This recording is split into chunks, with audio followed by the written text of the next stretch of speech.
उद्धव ठाकरे आणि आदित्य ठाकरे हे नागपूरसाठी रवाना झाले आहेत. अनिल देसाई सुद्धा त्यांच्यासोबत आहेत. अयोध्येतील राम मंदिर दानचोरी प्रकरणावरून शिवसेना ठाकरे पक्ष आक्रमक झालाय. आज दुपारी नागपुरात उद्धव ठाकरेंच्या उपस्थितीमध्ये रामरक्षा पठण करण्यात येणार आहे.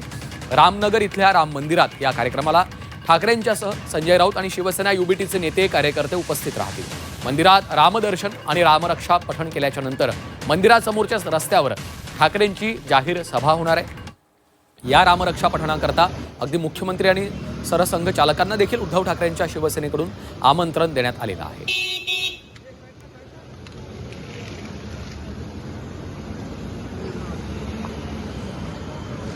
आणि थेट जाऊयात, आमचे प्रतिनिधी अमर काणी सध्या आपल्यासोबत जोडले गेलेले आहेत. अमर, मुख्यमंत्र्यांच्या होमग्राऊंडवर आज ठाकरेंकडनं रामरक्षा पठण केलं जाणार आहे. त्यांची एक जाहीर सभा देखील होणार आहे. काय, कशा पद्धतीने आजचा दिवसभराचा कार्यक्रम असणार आहे? अगदी बरोबर आहे. आपण आता थेट दृश्य रामनगर येथील राम मंदिराची बघतो. प्रभू श्रीरामांची ही मूर्ती इथेच येऊन उद्धव ठाकरे स्वतः दर्शन घेतील. सुंदर अशी आरास संपूर्ण मंदिरात, गर्भगृहामध्ये आणि आजूबाजूच्या परिसरात करतोय.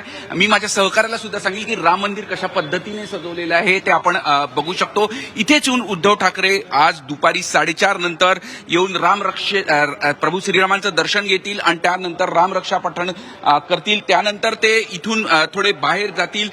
इथे रामरक्षा पठण झाल्यानंतर बाहेर येऊन ते इथे खास स्टेज व्यासपीठ लागलेलं आहे, त्या व्यासपीठावर जाऊन दर्शन सुद्धा घेतील. आपण या संपूर्ण परिसरामध्ये जाऊन ते दर्शन सुद्धा घेतील. एकदम जोरदार अशी तयारी केलेली आहे संपूर्ण राम मंदिर परिसरामध्ये. अजूनही फुलांचे आरास दिसत आहे.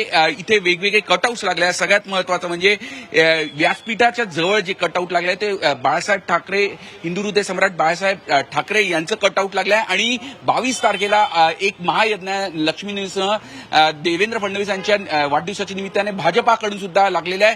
सभेची तयारी बाहेरच्या परिसरात आहे. पावसाला नागपुरात सुरुवात झालेली आहे आणि जोरदार अशी तयारी उद्धव ठाकरे सेनेकडून करण्यात आली आहे. खरं तर नागपूर म्हटलं की आपण समजू शकतो की एकीकडे देवेंद्र फडणवीस यांचं होम ग्राउंड, राष्ट्रीय स्वयंसेवक संघाचं मुख्यालय आणि या सगळ्या पार्श्वभूमीवर नागपुरात हे संपूर्ण आयोजन होताना दिसून येत आहे. निश्चितच अमर, त्यामुळे आज दिवसभरातल्या या संपूर्ण घडामोडींकडे आपलं लक्ष असणारच आहे. तुर्तास धन्यवाद या सविस्तर माहितीसाठी.